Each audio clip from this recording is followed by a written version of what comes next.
सत्यमेव जयते।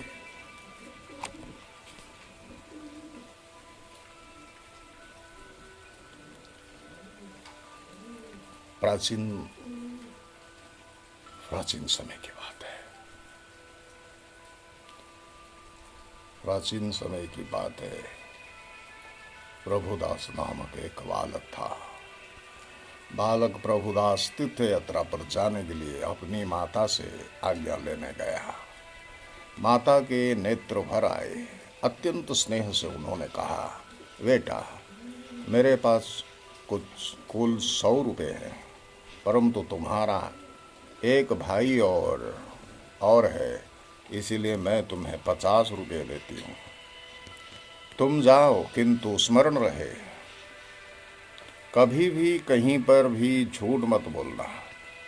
बालक प्रभुदास ने माता के आगे सिर झुकाया और बोले, भगवान की कृपा से पुनः दर्शन होंगे। और यात्रा के लिए चल पड़े। यात्रा में 7-8 दिन भी नहीं बीते थे कि डाकुओं ने उनके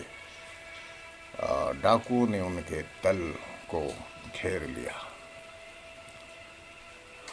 उनके दल की संख्या कम थी, फलतः दल लूट लिया गया। एक डाकू ने प्रभुदास से पूछा, तुम्हारे पास भी कुछ है? प्रभुदास ने कहा, मेरे पास 50 रुपये हैं। डाकू ने समझा कि बालक मेरी हंसी उड़ा रहा है। दूसरे डाकू ने प्रभु से पूछा, बच्चे, तेरे पास क्या है? उसने कहा कि मेरे पास 50 रुपये हैं। मगर आप लोग बार बार एक ही बात क्यों पूछ रहे हो? डाकू उसे पकड़कर अपने सरदार के पास ले गया।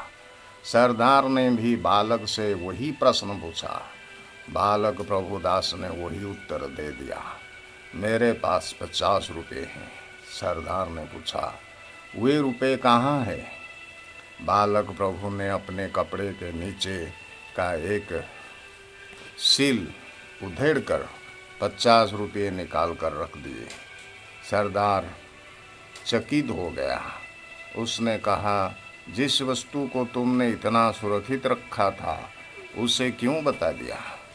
बालक प्रभु ने कहा, मैंने अपनी माँ से सत्य बोलने की प्रतिज्ञा की थी, फिर झूठ किस प्रकार बोलता? बालक का निश्चल जवाब सुनकर सरदार के नेत्र भर आए।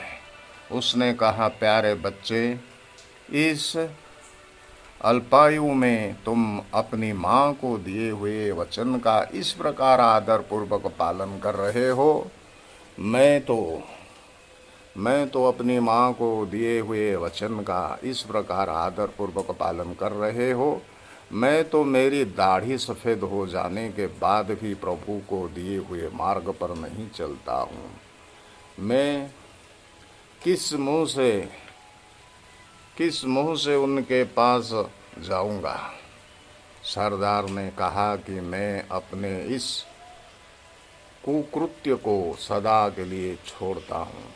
सरदार को पश्चाताप करते देख सभी ने अपने कुकर्मों का त्याग कर दिया और लूट का सारा माल वापस करते हुए धर्ममय जीवन व्यतीत करने और लोक कल्याणकारी कार्य करने की प्रतिज्ञा ली।